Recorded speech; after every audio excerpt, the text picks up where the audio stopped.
Friends ఇక మనం 'దేవర' movie గురించి డిస్కషన్ చేస్తే డైరెక్ట్ పాయింట్‌లోకైతే వెళ్ళిపోదాం. మీరు ఛానల్‌కి కొత్తగా వచ్చిన వాళ్ళందరూ లైక్ చేయండి, షేర్ చేయండి. ఓకే. ఎంతమంది వెయిట్ చేస్తున్నారు ఎంతమంది చూసారో ఒకసారి అయితే కామెంట్ అయితే చేసేయండి మూవీ.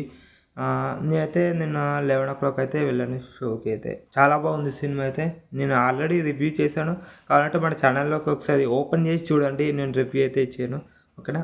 ఇంకా మూవీ స్టోరీ లైన్, ప్లాట్ లైన్‌లోకి వచ్చేస్తే ఇక ఏం లేదండి. చాలా నెక్స్ట్ లెవెల్ ట్విస్ట్ అయితే పెట్టాడు మన కొట్టాల శివ. కానీ కొన్ని సీన్స్‌లలో అయితే గ్రాఫిక్స్ అండ్ విజువల్స్ కొన్ని తేడా కొట్టింది. కెమెరా వర్కింగ్ అయితే కొంచెం వర్క్ అవ్వలేదనమాట. అయితే మనం ఒకటి డిస్కషన్ చేయాలి. ఏంటంటే 'దేవర' మూవీలో నా యొక్క ఒపీనియన్ డౌట్ అనమాట. 'దేవర' మూవీలో ట్రిపుల్ క్యారెక్టర్ ఉందేమో అని నేను అనుకుంటున్నా. ఎందుకంటే 'దేవర'కి ఇద్దరు కొడుకులు ఉండొచ్చు చెప్పలేం. పెద్ద కొడుకు, చిన్న కొడుకు. అలా నేను మాట్లాడుతున్నా. ఏంటంటే ఇప్పుడు ఎప్పుడైతే వర లోపలికి పోయి దేవర అంటే ఒక శవాన్ని తీసుకొచ్చి ఒక పడవలో పెడతాడో, దేవర వచ్చాడని చెప్పేసి అంటాడు. దేవర వచ్చాడని ఎందుకంటాడు? ఆల్రెడీ దేవర చచ్చిపోయాడు కదా! ఒకసారి మీరే ఒకసారి ఆలోచించండి. సినిమా చూసిన వాళ్ళే, సినిమా చూడని వాళ్ళు అసలు ఈ వీడియోని చూడకండి మీరు. అయితే సినిమా చూసిన వాళ్ళకి ఈ డౌట్ అనేది వస్తదనమాట. అయితే వర వచ్చాడని చెప్పేసి కిందికి పోయి శవాలన్నీ వర తీస్తాడు అనమాట. వర తీస్తే పెద్ద కొడుకు అందరినీ చంపేస్తుండొచ్చు చెప్పలేము. ఈ డౌట్ రాలేదా మీ అందరికీ? నా డౌట్ అయితే ఇదే అనమాట. నాకు తెలిసినంత వరకి. చెప్పలేం. ఈ క్యారెక్టర్‌కి ఇంకా పార్ట్ 2లో కూడా చూపిస్తుండొచ్చు. అంటే నాకు తెలిసినంత వరకి దేవర చచ్చిపోలేడేమో చెప్పలేం.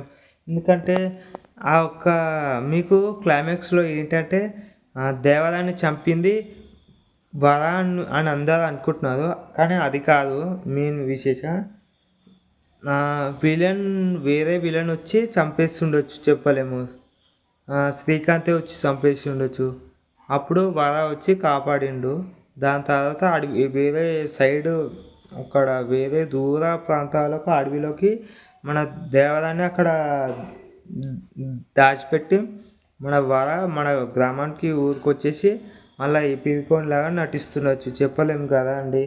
చూద్దాం ఏదేమైనా సరే లాస్ట్‌కి వర అని చనిపోతాడు అని మనం అనుకుంటున్నాం. మరి ఏంటో మనకైతే ఏం అర్థం కావట్లేదు.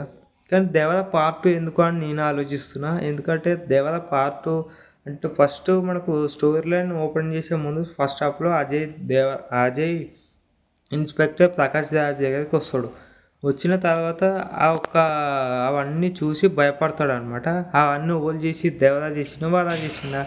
ఓల్ చేసిర్రో మనకు తెలవదు కానీ ఏమున్నా 'దేవర' పార్ట్ 2లోనే మనకు క్లారిటీగా తెలుస్తది. ఓకేనా. లైక్ చేయండి, షేర్ చేయండి, subscribe to my channel. Please do share.